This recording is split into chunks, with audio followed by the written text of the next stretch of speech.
જય હિન્દ મિત્રો, શાસક કોચિંગમાંથી હું રીના લહેરુ આપ સૌનું હાર્દિક સ્વાગત કરું છું. કલ્પના કરો, વિશ્વાસ કરો અને હાસિલ કરો ને ટેગલાઈન જોડે આજે આપણે ભણવાના છે બંધારણમાં કયા ટોપિક વિશે.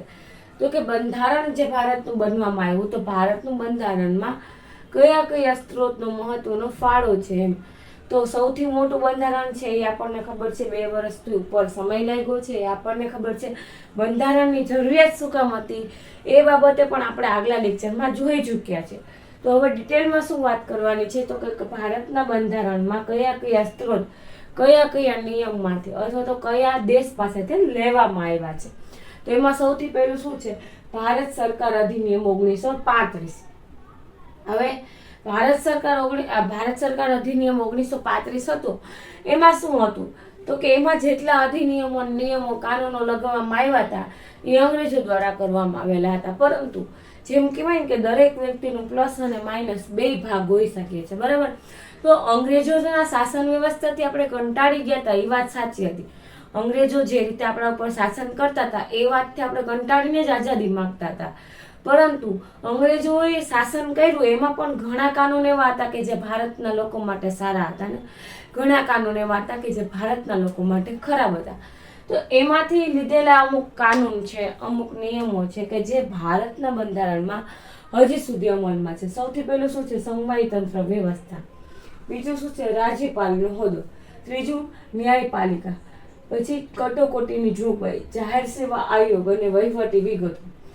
હવે આ એવી વસ્તુ છે કે જે ભારતના શાસનમાં પહેલા હતી, અંગ્રેજો હતા ત્યારે હતી, પરંતુ ભારત જ્યારે આઝાદ થયું ત્યારે પણ આ વસ્તુને એ લોકોએ કન્ટિન્યુ રાખેલી છે. શું કામ?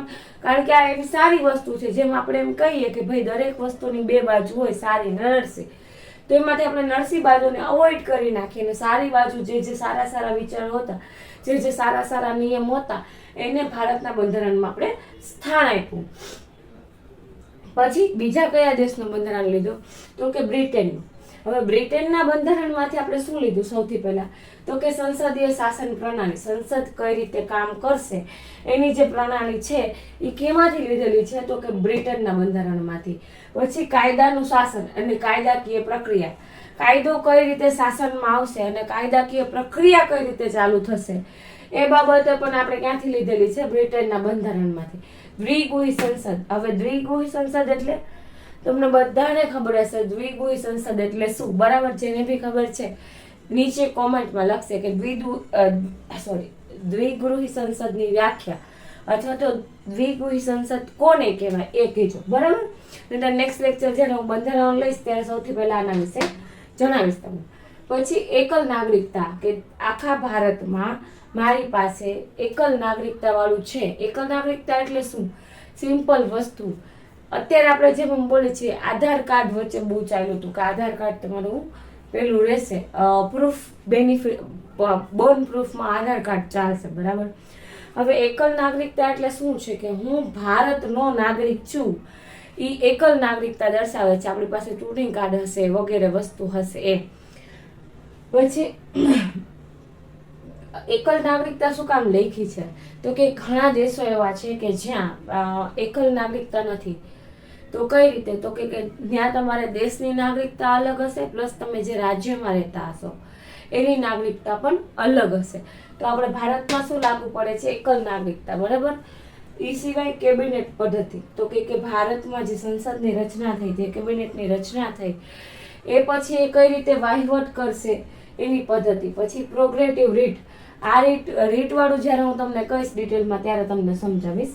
પછી સંસદીય વિશેષાધિકાર. સંસદીય લોકોને કયા કયા વિશેષ અધિકાર મળવા પાત્ર છે એ આમાં લખેલું છે. મતલબ સંસદને કયા વિશેષ અધિકારો મળવા પાત્ર છે એ દર્શાવેલું છે. પછી રાષ્ટ્રપતિ બંધારણના વડા છે. હવે જે રીતે આપણે એવું કહીએ કે ભાઈ બંધારણ છે તો એ બંધારણનું એક વડું પણ જરૂરી છે. તો એ કોણ ગણાશે? રાષ્ટ્રપતિ, ઉપરાષ્ટ્રપતિ, વડાપ્રધાન કે કોણ?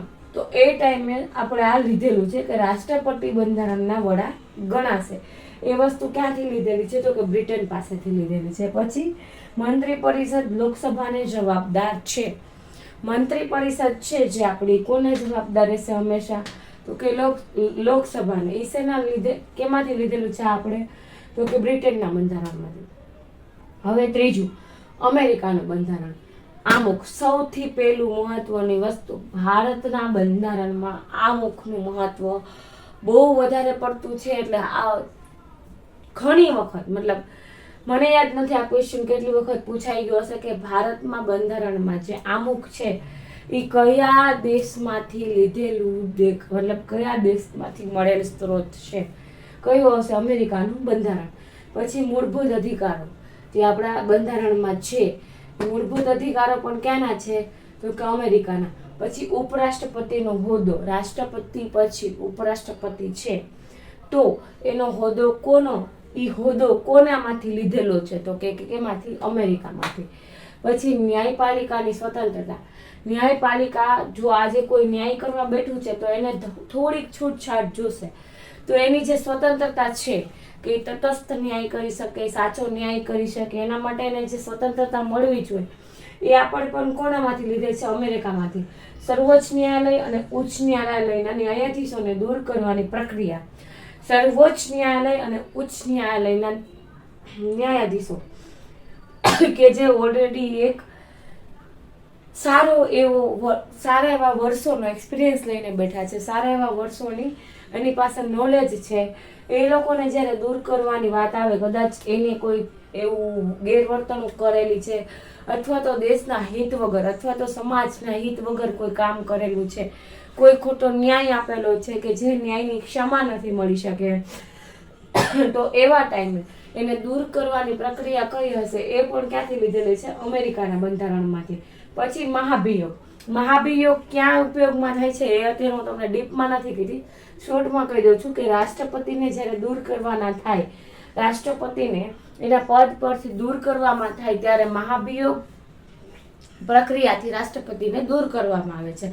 આ વિશે આપણે ડિટેલમાં ક્યારે કહીશ કે જ્યારે હું તમને રાષ્ટ્રપતિ વિશે સમજાવતી હોઈશ ત્યારે આના વિશે આપણે એક એક વસ્તુ ડિટેલમાં સમજશું. બરાબર? અત્યારે ખાલી જશે એટલું યાદ રાખી લ્યો કે મહાભિયોગ એટલે કે રાષ્ટ્રપતિને દૂર કરવા માટે જે સત્તા હોય, રાષ્ટ્રપતિને દૂર કરવા માટેની જે પ્રક્રિયા છે એને આપણે મહાભિયોગ નામ આપ્યું છે. પછી નાણાકીય કટોકટી. ભારત દેશમાં કે કોઈ પણ જગ્યાએ જ્યારે નાણાકીય કટોકટી ઉદ્ભવે છે તો એ કટોકટી ક્યાંથી આપણે લીધેલી છે એવું પૂછવામાં આવે તો શું આવશે? તો કે અમેરિકાના બંધારણમાંથી. બરાબર? હવે પહેલી વસ્તુ શું? તો કે આમાંથી કેવા કેવા પ્રશ્નો પૂછાય? સૌથી પહેલા તો કે કેવા ક્વેશ્ચન પૂછાય? તો કે ભારત સરકાર અધિનિયમ 1935 માંથી આપેલા ચારમાંથી કયું એક સ્ત્રોત ભારતના બંધારણમાં નથી? ખાસ જોજો, એવું પૂછ્યું છે નથી. બરાબર? પછી એમ આપી દેની છે કે સમવાય તંત્ર વ્યવસ્થા, ન્યાયપાલિકા, વહીવટી વિગતો અને નાણાકીય કટોકટી નાખી દે જ્યારે છે કઈ કટોકટીની જોગવાઈ છે. બરાબર? થોડુંક કન્ફ્યુઝ કરવા માટે સ્ટુડન્ટને અને થોડુંક એવું આમ એમ કહેવાય ને કે યાદ આવતું હોય ને ભૂલાઈ જાય એવું કરાવવા માટે આવા સ્ટીકી ક્વેશ્ચન નાખી શકે છે. પછી શું કહી દે કે ભાઈ બ્રિટનનું બંધારણમાંથી કઈ એક વસ્તુ લેવામાં આવેલી છે ભારતના બંધારણમાં. બાકી તો ખોટા નાખી દે કે ભાઈ આમુખ, મૂળભૂત અધિકારો, પછી જાહેર સેવા આયોગ અને એક સાચું નાખી દે કે શાસન પ્રણાલી, સંસદીય શાસન પ્રણાલી. તો આ રીતના ક્વેશ્ચન અત્યારે બહુ ટ્રિક છે, અત્યારે બહુ પૂછાય છે એવા છે. પછી તો કે શું કરી નાખે? વિધાન આપી દે કે ભાઈ આપેલામાંથી કયું વિધાન ખોટું છે. વિધાનમાં શું આપે? આમુખ, મૂળભૂત અધિકારો, ઉપરાષ્ટ્રપતિનો હોદ્દો અને રાષ્ટ્રપતિનો હોદ્દો અમેરિકાના બંધારણમાંથી લેવામાં આવેલ છે. પછી બીમાં શું આપી દે?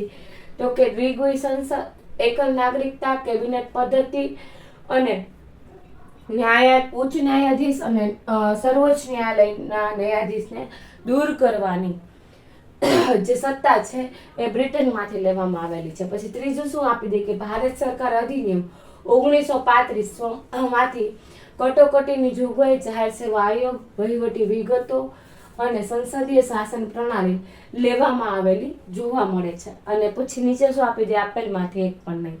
અને પછી વિધાન શું લખે? એ કરીને એ અને બી.